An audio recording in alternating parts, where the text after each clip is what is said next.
Thank you so much for the opportunity to let me talk to you today. This is a presentation I gave to the Unionville-Chadds School District during a wellness conference as part of a professional development day. The recorded audio was suboptimal, so we're re-recording this for better sound quality. I am Alexia McKnight. I am a mother of two in my school district, and I'm also a veterinary radiologist. And as a profession, we are surrounded by a lot of technology, just like everybody else. I was an avid lover of technology. Then I had a very interesting and unexpected experience that drastically changed my life. I'd like to share my professional and personal experience with you and ideally provide some valuable insight to your health and that of our kids. As a radiologist, this was a typical day in my life, staring at computer monitors much of the day with other graphics close by and other devices, such as a smartwatch. We had a wireless iPad, a wireless laptop, wireless keyboard, wireless mouse, a work cell phone, a personal cell phone. I had cables nestled around my feet, and I sat like this most of the day. As radiologists, we often have more experience than most in the biological effects of radiation. We measure and monitor radiation because we know that in excess, it can be dangerous. So we study it and we regulate it, and we use our medical technology wisely and expose our patients only when necessary. Our diagnostic and therapeutic profession is mostly centered in this right-hand side of the spectrum. I'm not getting the mouse to work here, but in the right-hand side of the spectrum, it's ionizing radiation. The ionizing radiation is so strong, it has enough energy to knock an electron out of an atom and create an unstable ion, hence the term ionizing radiation. This lecture isn't about any of that. This lecture is about the central and the left-hand side of the spectrum, the non-ionizing radiation. And in this lecture, I'm predominantly going to focus on the radio frequency and microwave section of this spectrum. We simply don't have enough time to talk about the low and extremely low frequencies that we are exposed to through conducted emissions, magnetic fields, and electric fields. These frequencies are no less important, and some experts claim this is more biologically problematic. I'm only going to be able to focus on the RF aspect of this spectrum today.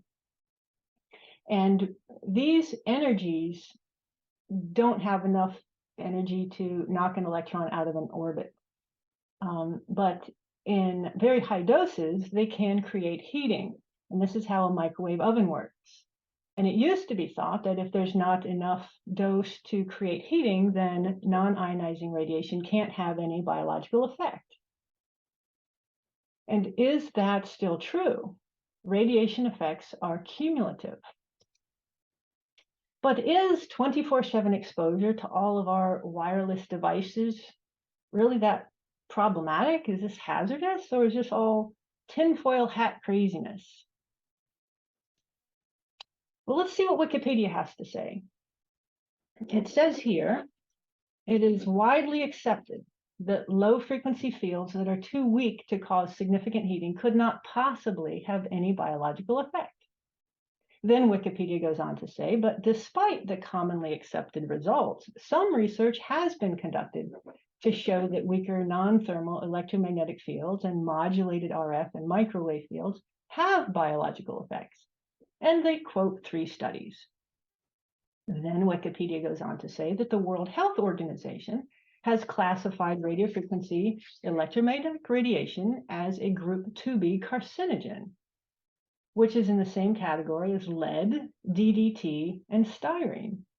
Well, there's quite a difference from going from there's no possible biological effect to being a carcinogen.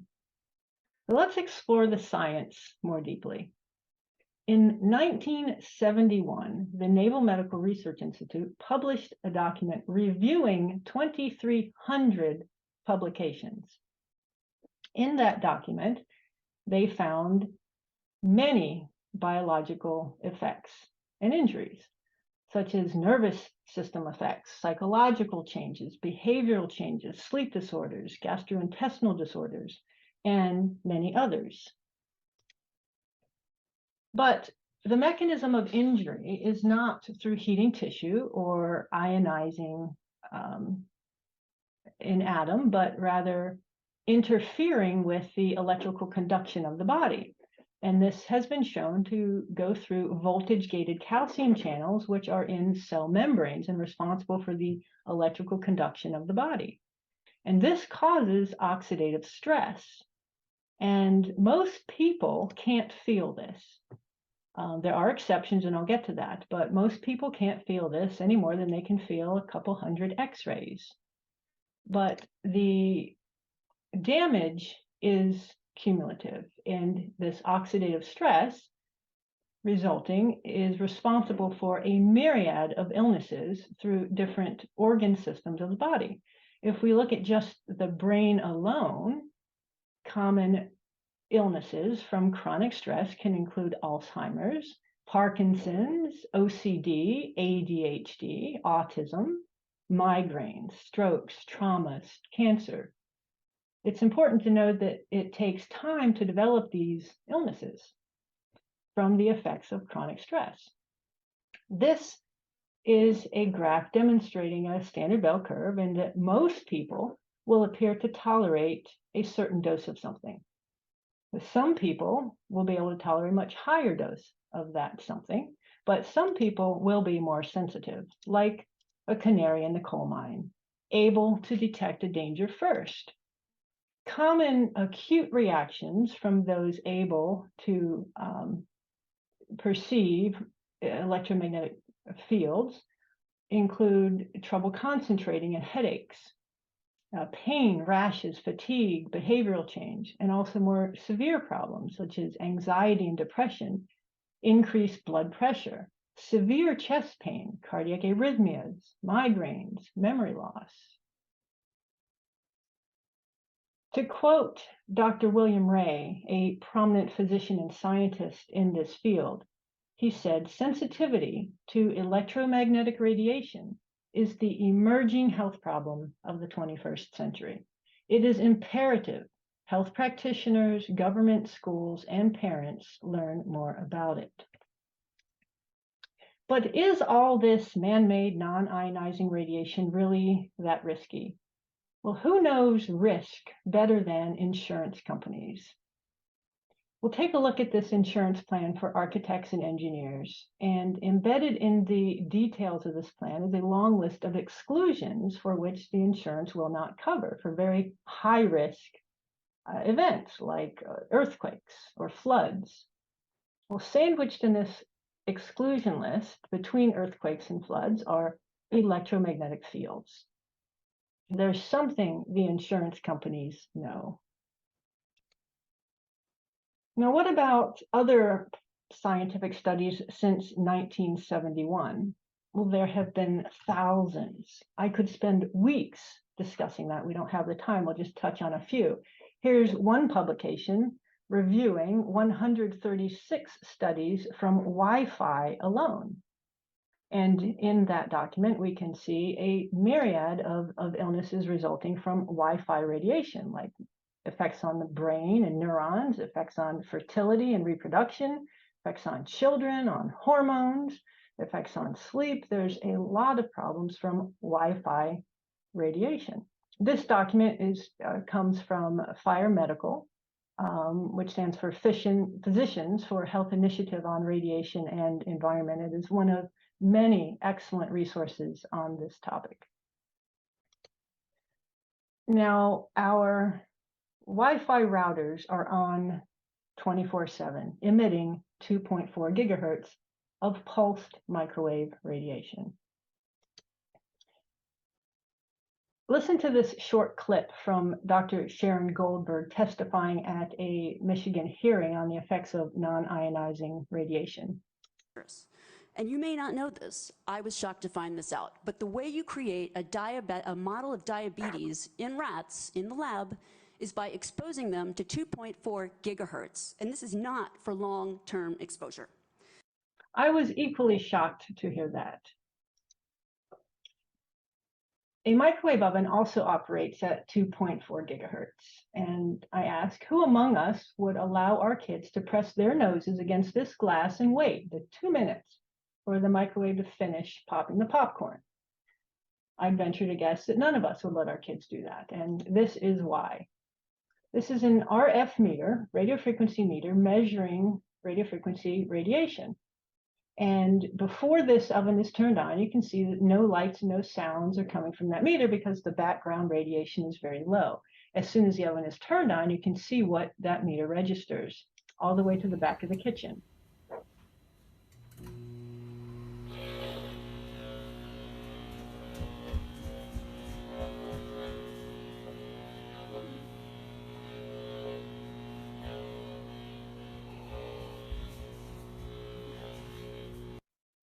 Now, also operating at 2.4 gigahertz are wireless devices like iPads and laptops. And here we have that same radio frequency meter measuring the radiation coming from an iPad and Chromebook.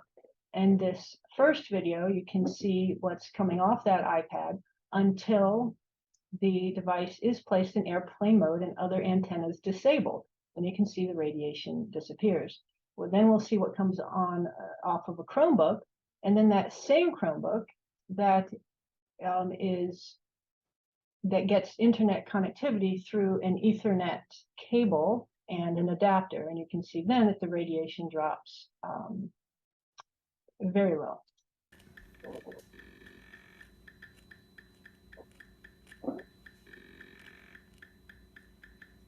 Airplane mode, disable the other antennas. No radiation. Look.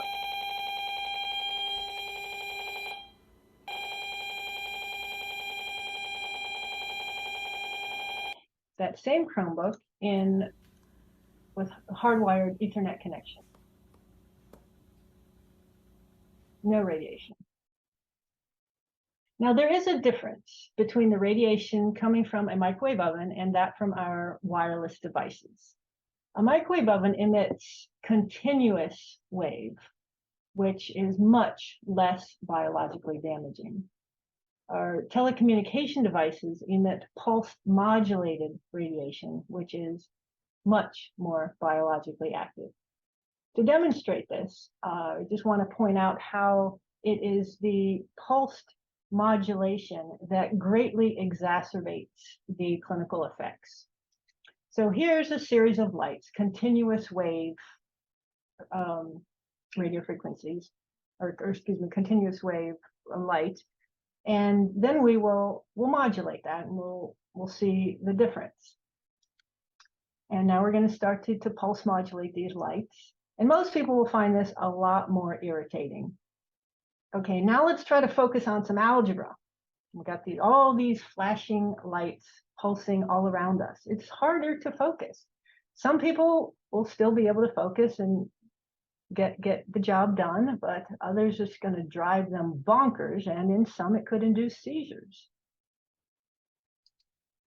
And that's visible light. That's right here, in the colorful part of this spectrum here. We can see that modulating those with pulses, those radio frequencies and lights, or any of this non-ionizing radiation, really exacerbates the clinical effects. And other examples pointing out that all of this non-ionizing radiation has biological effects. We can just look at all the FDA approved devices on the market, pulse modulated, photo biomodulating devices to heal bone fractures faster, to decrease pain with TENS units, for instance. Of course, non-ionizing radiation has biological effects. And we've known that for a long time. These effects can be beneficial in the case of medical devices, or they can be very harmful in the case of our telecommunication signals. Here's a publication pointing out that the pulse modulated radio frequencies affect blood flow in the brain.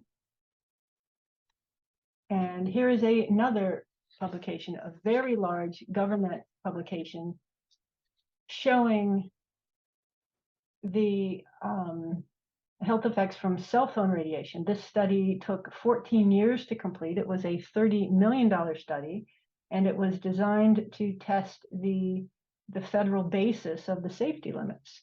And the results of this study showed very clear evidence of heart damage, DNA damage, and cancer. There's another publication showing widespread neuropsychiatric effects, including depression, from microwave electromagnetic fields. When I said earlier we could talk for a long time, weeks, on the damage, this is why. There's over 10,000 publications showing harm from man-made, non-thermal, non-ionizing radiation. Scientists have known this for 50 years. Now, how can this happen? How can the FCC set limits they claim are safe? They continue to claim that all of this technology is within their safety limits. And I'll answer that question in a second, but just look at how the FCC's safety limits compare to some other countries, like Austria, Liechtenstein, Bulgaria, Luxembourg, Belgium, Ukraine, Switzerland, China, Lithuania, Russia, Italy, Poland, Paris, India. Our USA, Australia, and Canadian limits are ridiculously high compared to some other countries. So how does this happen? Well, it's the manner in which the FCC measures the radiation. Remember, this is pulsed modulated signals, and what they do is over a 30-minute time period, they take the average of all of this radiation. And imagine these are laser beams shining in your eyes, and these laser beams will be on for 5 seconds and off for 5 minutes, and on for 5 seconds and off for 5 minutes. And they do this on and on for 30 minutes. Then you can take a mathematical average and conclude, well, look, light intensity is very low. It can't possibly damage your eyes. Well, we know this is ridiculous. The peak light intensity from that laser beam is very damaging to the eyes. But this is how those safety limits were set a very long time ago. They are way out of touch with the scientific evidence and are very outdated. The FCC was sued over not updating their safety limits. A suit was filed back in August of 2020, and the FCC lost. This was a huge victory for safety, and the FCC cannot claim any evidence of safety. Now, this is not the first time that we have seen products pushed on the market claiming benefit and safety initially. Then many injuries, decades of injuries, will occur later. And DDT was a good example of that. Here's an advertisement. DDT is good for me. We know very well DDT is not good for us. And it took a long time for scientists and doctors and trying to make changes to policy. A lot of people were damaged in the interim. Same thing with smoking, the tobacco industry. You know, here's an advertisement. More doctors smoke Camels than any other cigarette. If doctors can do it, it must be safe. How about thalidomide? Thalidomide is a safe sedation in sound or sleep. And asbestos, look, it's safer with asbestos. So I submit to you that 24/7 exposure from all of these wireless devices has consequences, severe consequences. And there is no government fairy swooping down to save our kids. We're going to have to make the changes and help our kids and ourselves. This has been the response so far from government and other administrators. They keep their head in the sand.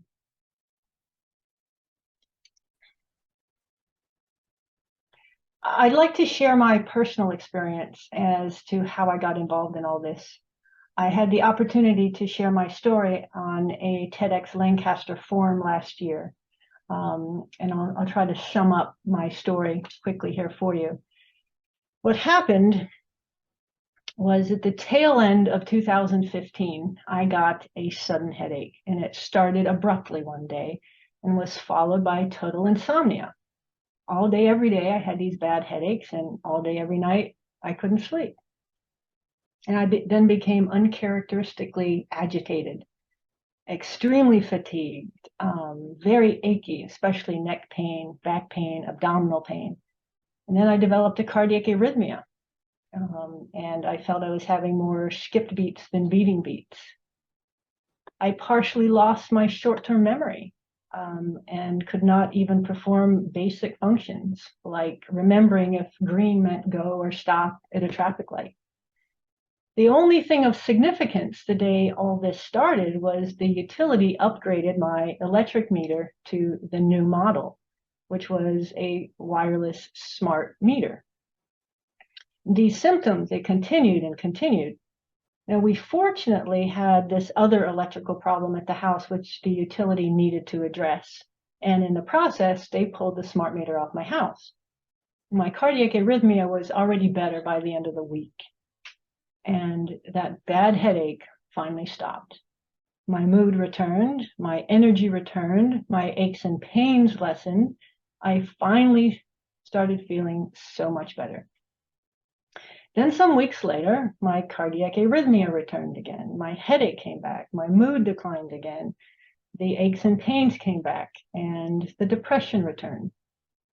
After a few weeks of that, I discovered that the smart meter had also been redeployed on the house.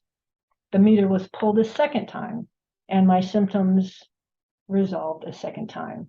So these symptoms started as soon as that meter was placed on the house on 2 separate occasions. And those symptoms resolved when the meter was pulled from the house on 2 separate occasions. This exposure had heightened my intolerance to electromagnetic fields and has been life-altering to me and my family since, trying to manage the persistent overreaction to background electrical soup in which we are all marinating. I'll share one reason I publicized this. I had 3 different friends tell me I saved their life, and one of them had already planned her suicide. Most of what I did for these friends was simply share my story and my experience, the same thing I'm doing here, and enable their escape from the noxious environment. And making the changes, cleaning the electrical environment, had a drastic improvement on their health as well. All their symptoms dramatically improved. 2 of these friends had initially absolutely no idea that wireless signals and other electronics had anything to do with their serious health decline. My plight included an ongoing legal battle, and in the process, I met many others in the same situation. I learned there are thousands of people who already know that some type of non-ionizing radiation causes or contributes to their often debilitating health condition, but many have not yet made this connection.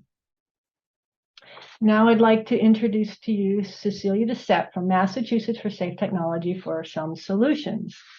Cece. Dr. McKnight, thank you so much for sharing your knowledge and your experience.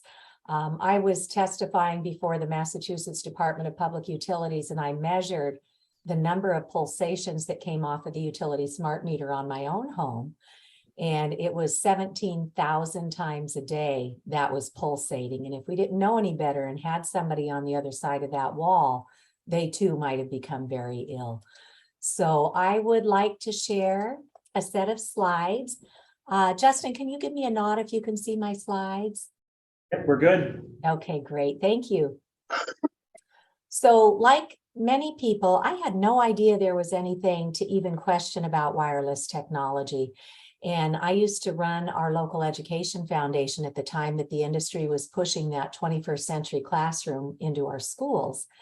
And I ran campaign after campaign to get wireless infrastructure, iPads, Chromebooks, smartboards, minis, Apple TV, all what we thought was this great new technology. Then one night at book group, my girlfriend Wendy, who's an electrical engineer, tipped us off that there could be something up biologically. So I was wanting to know if there was any science to back that up. And as Dr. McKnight found, there are literally thousands of studies all over the world showing this is very biologically harmful. So it was not an easy conversation to have with my schools because they had spent money on this. The state level authorities were telling them, because the industry got in at the curriculum level, at the state level, that they have to embed technology into the curriculum. So it wasn't an easy one to have, but ultimately we became the first public school district in the nation 8 years ago to even have this sign hanging in our classrooms. Let's start by turning off every device when we're not using it. Turn the wireless on only when needed. And other schools have put a switch on the wall where you can just turn on the Wi-Fi for 10 minutes or 5 minutes or 15 minutes, and then it automatically shuts itself off. So we're limiting the amount of radiation. And then always place the mobile device on a solid surface. As we'll show you in a minute, the legal fine print tells us not to keep these on our bodies. So I went to Senator Karen Spilka, whom I had worked alongside in the Education Foundation, and I showed her the science, and I showed her the sign in our schools, and I measured her cell phone and her district director's laptop, and both devices went off the charts. So that's how we got started with legislation in Massachusetts, but we haven't done anything meaningful. We've come out of committee a couple times, but we'll share with you in a moment what we've done in New Hampshire that's really groundbreaking. And on this journey, somebody found my work and asked if I would volunteer my tech writing skills. This MTPW after my name just means that I had the privilege of earning a master's of technical and professional writing. So I loaned my skills over to a nonprofit in Europe that was building little courses that everybody could take in about a half an hour to be trained. And we have a schools and families course that we're moving to a new platform right now that will be back online shortly. So we have off-the-shelf training to train your entire school district on this. And then for the first couple of years, there wasn't anybody I could speak to about my findings. And then in 2016, a panel of world-leading experts came to our state house, and I was invited to go listen to what they had to say. And I was just so comforted to be in a room full of people talking about this issue. And so I and others in our state have formed Massachusetts for Safe Technology. We've got a lot of the science teed up right there. So you can go and look and see what we're doing at the public policy level, what the scientists are telling us. And we'll give you guys our slides. We'll put them up in the, I think it's a Google Docs database that we have access to after today. We'll make sure you guys can get to our slides. And I love to share this link with you because somebody down at the National Institutes of Health found my work and asked if I would co-chair the technology panel for the Health in Buildings Roundtable Conference. So this was the first time at the National Institutes of Health that we had architects, city planners, building biologists, we had doctors, we had hospitals, all these urban planners, and we all got together, and for the first time we got to teach them about wireless radiation. And I was so humbled that on my panel came Frank Clegg, who's the retired president of Microsoft Canada. And after he retired, he really figured out what's going on with wireless. We brought Dr. Martin Paul, who's one of the world's leading scientists on this health effect. And we brought Theodora Scarato of the Environmental Health Trust, which is arguably the largest database in the world with this information in it. And then Peter Sullivan is a philanthropist, and he got really sick. He had been a fighter pilot, kind of like Top Gun, and his health started crashing because he was up there with the gamma rays, with all the radiation on the planes. And then when his two little boys came into the preschool years, both of his sons wound up on the autism spectrum. And I had listened to one of Peter's lectures, and he said that his kids are no longer on the autism spectrum. And that caught my ear because I didn't even know that was a possibility. But it turns out if there are de novo mutations, meaning it didn't come through mom's bloodline, it didn't come through dad's, it came somewhere in the environment. You know, Peter did with his sons what most parents will do. They'll clean out the diet and get good organic food. They might do the heavy metal detox. And today he advises parents do the digital detox ASAP. Time and again, we hear when we remove or reduce these electromagnetic fields that we see huge gains in functionality. So these are good 10-minute short videos for you to share with others as you open this conversation. Now, when I fell down the rabbit hole back in 2013, one of our major gaps is that so many people were sick and getting misdiagnosed. Today, we have an EMF medical conference that we had to pivot in the pandemic and put online, but it is now fully accredited for 24.5 continuing medical education credits and continuing education credits for nurses. So doctors, nurses, first responders, firefighters, anybody who's a licensed healthcare practitioner, and anybody else who just wants to go learn can take this conference online at a ridiculously low price. The public can attend for $39, and for licensed professionals, it's under $100, and you can do it on your own time until July, and then it's no longer available. So although it's really mind-boggling to find out that wireless is harmful, we have solutions for everything. So many have been working on this, and we know how to get to safe technology. But I want to share with you what caused my schools to take action. Anybody who's with us today that has an iPhone, I invite you to take the iPhone out right now and go into settings. And I want to walk you through the legal fine print. If you don't have an iPhone, perhaps you can look on with a neighbor, or you can always come back later and go to this website called See the Fine Print, where they show you in the fine print like Apple iPads, seizures, blackouts, eye strain. Okay, so if you're in your iPhone, hit settings, a little ways down, hit general. And on an old phone, you'd have to hit about, but most have upgraded. So from general, go all the way down to legal and regulatory. And you can remember the acronym GAL, that this GAL came into your professional development day and showed you this. Once you're in legal and regulatory, about 4 down, you'll see RF exposure, radio frequency radiation exposure, that they politely call energy in this fine print disclaimer.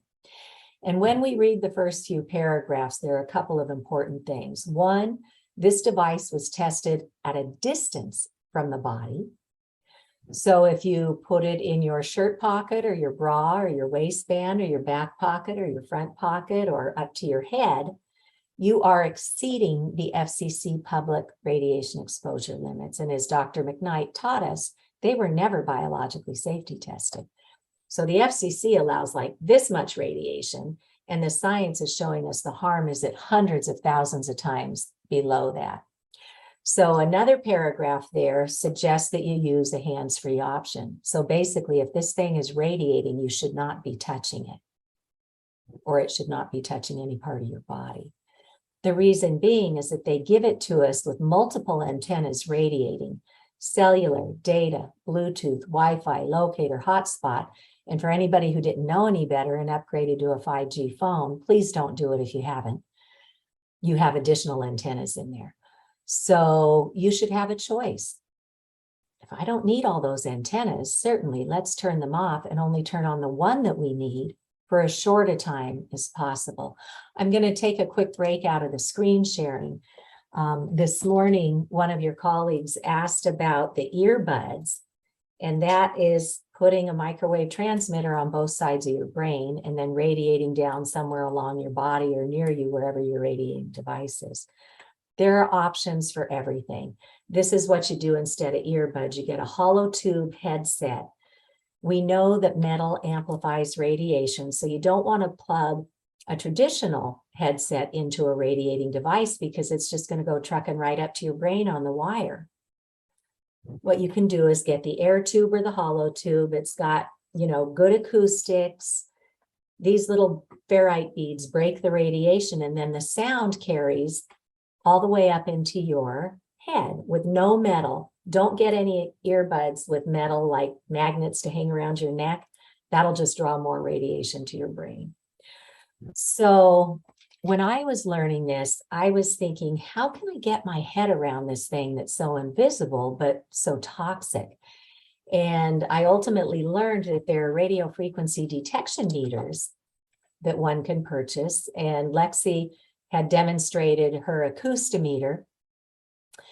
In my home, knowing what I know, I just simply hardwired everything. And hardwiring is not rocket science. You just run Ethernet cables and adapters to all your electronics and then turn off the antennas. And you get a screaming fast signal. It's far more reliable. Your data and your privacy are far better protected than sending your information through the air. Hardwired beats wireless hands down on everything but convenience. And that's something that we can just get a shift in our mindset to get used to again. So in my home, we're in the green. And in the scientific literature, they want us to be at 10 or less. And the unit of measurement is something called a microwatt per square meter. So in about 3 feet of square air, how much radiation is there? Right now in my home, because I've chosen safety over convenience, I'm at 4. We want to be under 10, so I'm looking pretty good. But I want to take my cell phone out of airplane mode, which is I keep it there all the time unless I need to do something. And then we see what happens as each one of these antennas comes online and starts going, here I am, where are you? Here I am, where are you? Here I am, where are you? And pulsing these spiked erratic pulses of microwave radiation to make or maintain a handshake with the nearest cell tower or router. And again, the message is not no technology, it's safe technology. So I'm going back into airplane mode and we see this will drop back into the green because now my house is safe again. But I want to show you what just happened. We went from 4 to 600, I know you can't really see it, 672,000 microwatts per square meter. And we want to be under 10 in our homes. So that is something that we can all think about to measure these exposures. And I helped my public library become the first in the country to have one of these on loan in their Internet of Library Things or their Library of Things. So others can do that. This one that I just showed you is the one that was recommended at the medical conference. It's right on par with the one that Dr. McKnight has that I'm sure she would be happy to walk around your classroom with. But literally, it's not rocket science to fix this, you guys. On the back of your router, you've got Ethernet ports. All you need to do is run a big long Ethernet cable from there to wherever you use your technology. And most of us have multiple devices today. This is something called an Ethernet switch, which you can think of as like an extension cord for electronics. I know in a classroom, you could get one with, 30 ports or something in it. And then you just get an Ethernet cable and plug it in for each device. You might need to get a little adapter. And again, these are not going to break the bank for most people. And then simply plug it into your device. So hardwire it. You can do the same thing for your tablets, for your laptops, for your PCs. And then the second step is to just go in and turn off all the antennas and everything that was transmitting. And then you have to measure. My printer wound up having 3 of these antennas in it, and I didn't know that because it only glowed on the faceplate when one of those antennas was turned on, but there were 2 others in there. And all I had to do was measure and then go online and look at the manual and go into settings and turn it all off. So with the industry pushing in now their 5G and the Internet of Things, they want to put these antennas in everything you buy so they can harvest your data and sell it as a revenue stream. So today's message is not no technology, it's safe technology, and we know how to get there. Martin Luther King Jr. taught us that when important changes happen in society, it comes through 3 channels. 1, the public learns and gets educated and decides to make some changes at the grassroots level.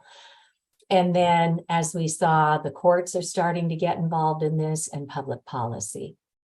So as Dr. McKnight showed us, there's been a major victory, but they just sent it back to the Fox Watch and the Hen House at the FCC. They haven't actually fixed the problem yet. So we can't wait for somebody else to fix this for us. We can take charge of what we have direct control over. There was a major federal lawsuit at a school, a very prestigious international boarding school here in Massachusetts. And for the first time, the courts recognized that, yes, there are biological effects. And then out at Los Angeles Unified School District, when the Common Core came in and the industry gave everybody a wireless device and everybody fired them all up at once to do their Common Core testing, the building just got so electropolluted that many of the teachers became sick. And this one had to sue because the school offered her accommodations and then reneged. She needed a clean space to teach her students, and they reneged, so she had to sue, and now she's out on permanent disability. So there are many lawsuits happening, so this is good. Not that I ever thought a lawsuit was a good thing, but in this case, this is just how the system works. And then for policy, New Hampshire is leading the nation. We already got a law passed to address these very pointed questions about the insurance industry, about the fine print, about why the FCC is not doing its job, and why nobody's looking at the cumulative effect, because this radiation goes out like a pebble in a pond. So if you have a classroom of 20 or 30 students, all of them streaming, you are in a very toxic environment. So New Hampshire is the first government in the country to investigate, and this report is a gift to us all. The first 17 pages outline who the experts were that they called in, what they found, and what they recommend. They document the corruption with the wireless industry and our federal agencies, and they make 15 recommendations to transition from where we are to warn everybody, teach everybody, and transition to hardwired fiber optics to and through the premises. And one of those recommendations is to transition to hardwiring in our schools. So in January, they're planning to introduce right to know legislation and guidelines for our municipalities, because the industry comes in and says, hey, it's the law. You have to let us put this cell tower in your front yard. Well, that's not at all what the law says. Our town should all be invoking zoning code that protects our neighborhoods and our schools. So lots we can do once we know. And the industry comes in and says, oh, here's an application and your neighborhood's the only one complaining about it. It's the NIMBYs, they don't want it in their backyard. But that's simply not true. Americans for Responsible Technology already lists over 150 groups all over the country that are working so hard on this, because they recognize there is no cavalry coming. It's up to you and I to learn, go scream into a pillow, and then come back and figure out what we can do to fix this. And you're fortunate that there are already 2 groups who have been working really hard in Pennsylvania. So you can reach out to them directly. And then for school resources, check this out. The New York Times did a 3-part expose on what Silicon Valley execs are doing. They're sending their children to schools with no technology, not wireless, not hardwired. No technology, because they know that a child's brain best develops through trusted teachers, parents, their peers, and the natural environment. They've even gone so far as to have their nannies sign contracts that there will be no screens around their children. So every time they zig, we zag, and our friends at Grassroots Environmental Education, they have the Americans for Responsible Technology Project. And then they also just introduced Tech Safe Schools. So you can go out to Tech Safe Schools and see all this great information in a really nicely packaged way and give you resources to start with. We even have teachers unions who have already begun working on this. So we have lots of resources for you at every turn. And then here in Massachusetts, the Massachusetts Breast Cancer Coalition has already built curriculum so you guys can teach this: cell phones, wireless, and your health. We have teacher guides, student guides, and fact sheets at every level of public school learning. And then the Environmental Health Trust also has additional classroom resources. They've got printable flyers, infographics that you can use in social media. And as I mentioned, we already know how to train our medical professionals, and there's a ton of resources for engineers, physicists, technologists, architects, so much good information. But there are professionals. There's a whole profession called building biologists who are certified to come in and help you get done if you're not a do-it-yourselfer. This film, Generation Zapped, is now available on Amazon Prime. It's a great way to sit down with your loved ones, your neighbors, the parents of the kids your kids hang out with, and just start learning. Who knew? PBS has already done 2 episodes on this. And here's a whole toolkit to get you started in your community, because they are literally putting these small cells up at the curb outside our homes, and you'll never get away from the radiation. So let's keep learning together. We do a little bit longer presentation a couple times a month, free public education. The next one is this Friday at noon. If you're in the middle of a work day, you can just register and we'll send you the video. So please join us. But for today, think about how you might reduce your exposures. Just start noticing what is radiating. Start with baby steps. Create distance from anything that's radiating. Choose airplane mode as often as you can. Use Ethernet cables and adapters as a permanent solution. And create a sleep sanctuary. Session 4. The vendor fair and the raffle ticket table close at 2 p.m. Session 5 will begin at 1 o'clock. So my parting words are be gentle with yourself. You didn't know about this. I didn't know about it. There's no finger pointing that's ever going to help. Let's just start working towards solutions. And you guys are really lucky that you have an IT director who has some experience with this. So maybe your school district can be a big pioneer in your area. So thank you for joining us. You can find me at Massachusetts for Safe Technology. Reach out with even the silliest of questions, because we are here to help.